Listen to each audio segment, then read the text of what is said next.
My name is Jimmy Mulville, and I am the managing director and founder of this company that we're sitting in called Hat-Trick Productions.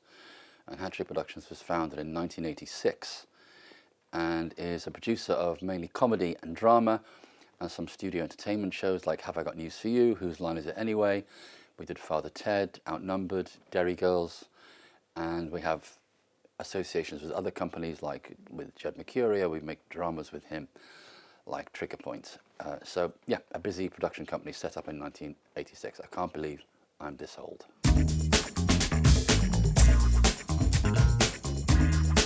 I stumbled into classics via Latin. I went to a Liverpool comprehensive. In 1966, the world went comprehensive. And I went to the local school, which is about half a mile away from where I lived in Walton. Not Walton's the posh end of Liverpool. Walton, not so much.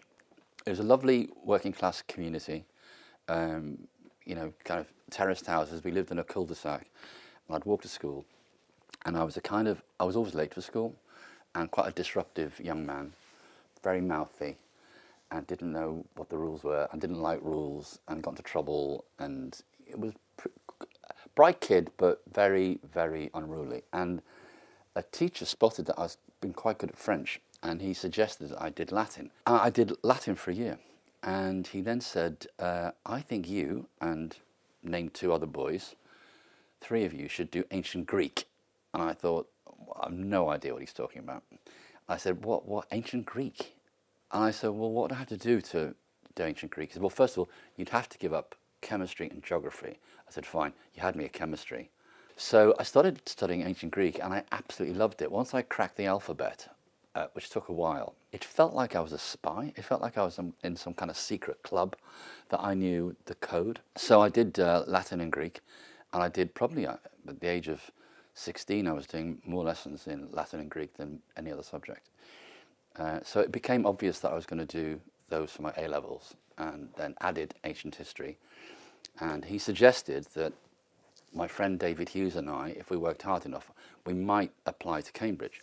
And he drove us to Cambridge to see a Greek play. In those days, I think today as well, students who are studying classics will produce a play in Greek, in ancient Greek. And it's one of the great plays. It's a Sophocles, it's usually a Euripides, or maybe a comedy. And it was a comedy this year by Aristophanes called The Birds. And there wasn't one joke in it. It was absolutely terrible, the play. It was really boring. But what struck me was how beautiful Cambridge was. Like being on a film set. And I'm this kid from, inner city Liverpool. And so I said to my teacher, how do you get to this place? And he said, well, if you want to work hard, I'll help you. And he did, and we did. And that was my entry into the world of the classics.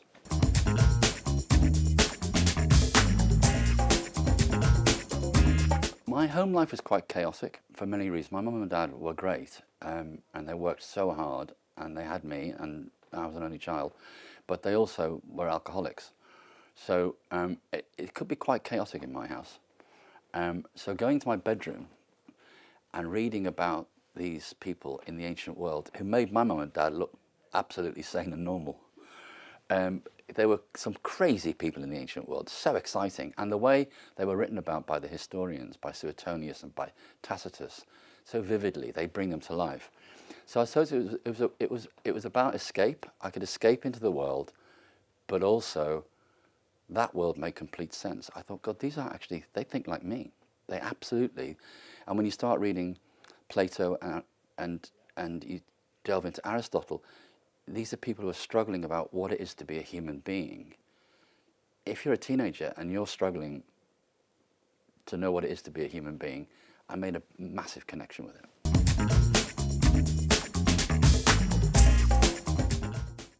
My favourite authors, I think, I can't really nail it down to one. It's always, when you get asked the question, what's your favourite film? You kind of know it, but you can't remember it, so it's impossible, because I responded very much to Virgil when I studied him for A-level, and the Aeneid. I did book 6, where Aeneas goes back down into the underworld, and he confronts his past. That really kind of resonated with me about someone who has to resolve issues before he can go on and achieve what he's meant to do. he has to make amends. And I think as you get older, you realise that's exactly what you have to do as a human being. You can't just drag the debris with you. You've got to clean up as you go.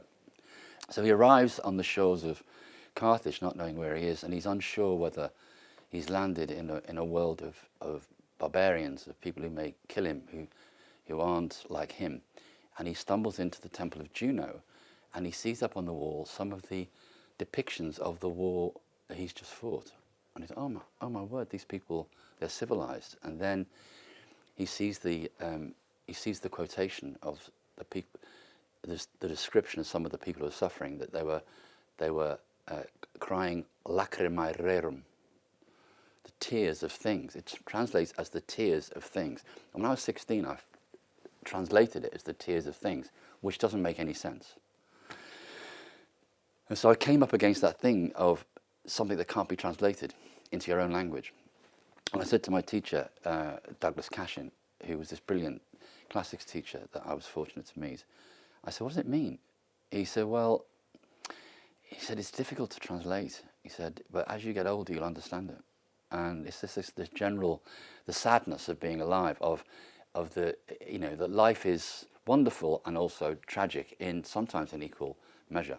So those kind of moments kind of blew my mind, And Juvenal, I loved Juvenal because he was funny, and he was rude, and said unsayable things. He would definitely be cancelled these days. And then finally, I suppose Tacitus, the historian, I think his brilliant descriptions of the psychology of power, and we're looking at America now, and if Tacitus was alive, he'd have a field day. He'd be gorging on the Trump administration. So when you know about these things and you see things happening in current affairs, you kind of feel secure that, this has happened before. And a lot of people are frightened at the moment about what's happening in the world. It's happened before.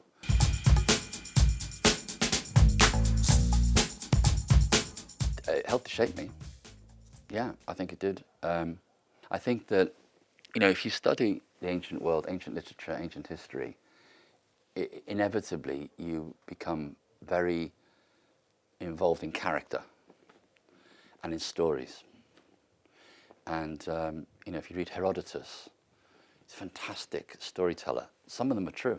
And if you read some of the great speeches of Demosthenes, where he's warning the Athenians that Philip is going to, come along and beat them up, those speeches are fantastically constructed.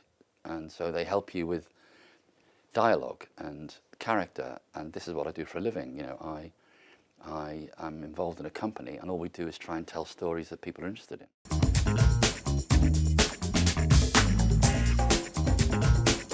I would suggest that they did it for a term, and then we'd talk again, to be open-minded, and actually that it's one of the coolest subjects you will ever come across, because the ideas therein are quite revolutionary, and the idea that they were thinking these things 2,500 years ago, 2,000 years ago, is quite extraordinary. So I think that, like I said, for me, it was like walking through a portal in my bedroom into a world filled with these extraordinary characters. It kind of captures you in a way. I mean, you've experienced it, so it kind of grips you in a way where you think, I don't want to do anything else. And there's a fellowship amongst people who've done classics, because you kind of feel you're in a little bit of a club. And it's nice to feel that, because we live in a world now where feeling community is becoming more and more difficult. People are feeling more and more isolated. But there's definitely a fellowship of people who have experienced the classics at any time in their lives. They kind of have a kind of camaraderie, which is nice.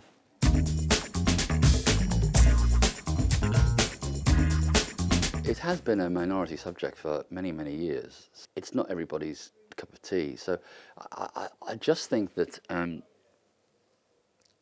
in my experience, people who do it, and do it for any period of time, tend to love it. And so the intensity of the relationship with the subject, I think, is, I didn't spot that in people who are studying other subjects, that feeling of a real connection with it.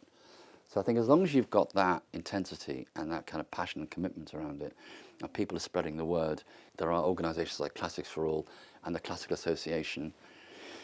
And if we can one day convince the government that actually having these subjects on the curriculum in state schools, maybe not every state school, but in enough, then I think then, they can continue.